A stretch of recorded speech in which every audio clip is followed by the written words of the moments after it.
जरूरत होना चाहिए यहाँ पर। और चाइना ने किस पर कब्जा कर लिया? तिब्बत पे 1959। और यहाँ धर्म गुरु जो थे दलाई लामा, वो चले आए भारत के हिमाचल प्रदेश के धर्मशाला में। अब चाइना इस पर भड़क गया। हालांकि चाइना को बस एक बहाना चाहिए था दलाई लामा को बहाना लेकर। और 1962 में चाइना ने क्या किया? पाम एंड फिंगर रूल ला दिया। पाम एंड फिंगर रूल का कहना है कि तिब्बत तो हमारा है ही है, तिब्बत एक हथेली है। सुनिए, तिब्बत एक हथेली है। अब इसकी 5 उंगलियां हैं। एक उंगली का नाम है लद्दाख, दूसरी का नेपाल, कब हो गया? 2, तीसरे का सिक्किम, भूटान, अरुणाचल प्रदेश। क्या कहिएगा इससे? समझ में आ गया कि नहीं? अजब हाल है। हाथ काट डालेंगे तुम्हारा, हथेली उंगली सब सही चल जाएगा तुम्हारा। बात करते हैं। हाँ, हमारे लोग को समझे में नहीं आता है। लेकिन भारत में नेतवा कब चिल्लाएगा? सब पीओके के मैटर पे। कभी सुने यहां पर एग्रेशन में हम पीओके लाएंगे, सीओके भी लाएंगे? नहीं, तब बात कैसे आएगा? मिला जुला। हाँ, कश्मीर पूरा हमारा है, स्पष्ट बोलिए।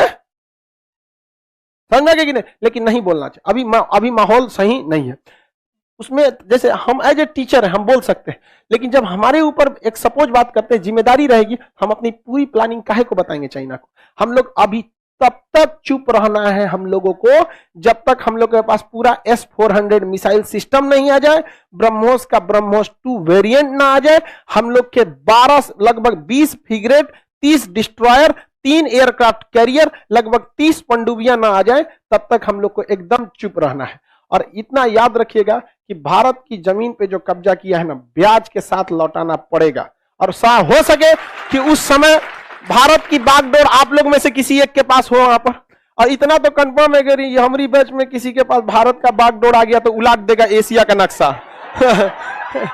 कैसे बाहर में किलो भी वो करा, एक को मंत्रालय रहेगा, प्रधानमंत्री रक्षा मंत्रालय, जैसे मंत्रालय ने समेटो पहले सारा चीज हुआ था। इन लोगों का ये चीनियों का ही नौटंकी रहा है। मिलिट्री लेवल पर, डिप्लोमेटिक लेवल पे बातें हुई और वो नॉर्मल हो जाता था। लेकिन यहां जो हुआ है ना, कल प्रेजेंट में आते हैं, आपको बैकग्राउंड समझाना बहुत जरूरी था। अब मैटर आता है कि एक कर्नल साहब और 2 सिपाहियों की हत्या, यहां पर भी एक इंसिडेंट है जो समझ में नहीं आ रहा है। हैंड टू हैंड कॉम्बैट में एक खबर यह है कि उनके तरफ के 4 या 5 लोग मरे हैं चीनी आर्मी की तरफ के, लेकिन हैंड टू हैंड कॉम्बैट में कैसे अगर गोलियां चली है, तो यह बात समझ में नहीं आई कि यह तो फिर बहुत बड़ा वायलेशन हो गया। ऐसा नहीं है, यह 1962 की हिंदुस्तानी फौज नहीं है, यह फौज अभी की है 2020 की। और यहां एक और मुद्दा आता है, जो इतनी बड़ी बड़ी बातें कही थी, मैं प्रेजेंट सरकार से बोल रहा हूं, यह बहुत बड़ा मौका है आपके लिए। इससे बेहतर आपको अंतरराष्ट्रीय स्तर पर मौका नहीं मिल सकता है। आज उनके मिनिस्टर बैठा हुआ एक्सटर्नल अफेयर्स का, उसने क्या कहा? इंडियंस ने हमारे लोगों को उकसाया और इंडियंस ने हमारे घुसपैठ की हमारे एरिया में आने की। यार ये बहुत बड़ा मुद्दा है। अब इनको बहुत क्लियर है, डिप्लोमेटिक लेवल एक सुझाव है भारत सरकार को, वही है जब तक आप मिलिट्री एक्शन से इनकी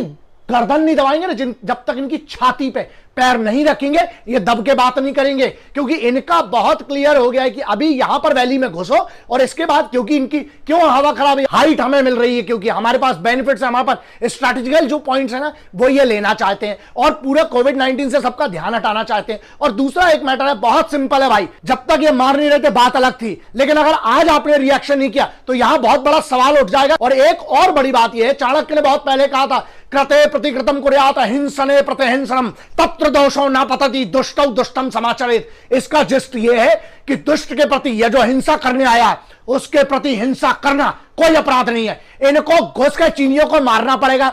पाकिस्तान जैसे चिंदी चोर को हम जवाब देते आए हैं, बात अलग है, लेकिन अब बात है चाइना को जवाब उनकी भाषा में देना पड़ेगा। आप मोरल डाउन हो जाएगा वरना फौज का। मुझे यह भी पता है, अभी आधे घंटे पहले राजनाथ सिंह जी की, सीडीएस साहब की, उसके बाद आर्म्ड फोर्सेस के तीनों चीफ की, एक्सटर्नल अफेयर्स के जो मिनिस्टर है उनकी, सभी की बैठक हुई है। देखिए, आप डिप्लोमेटिक लेवल समझाइए, लेकिन आर्मी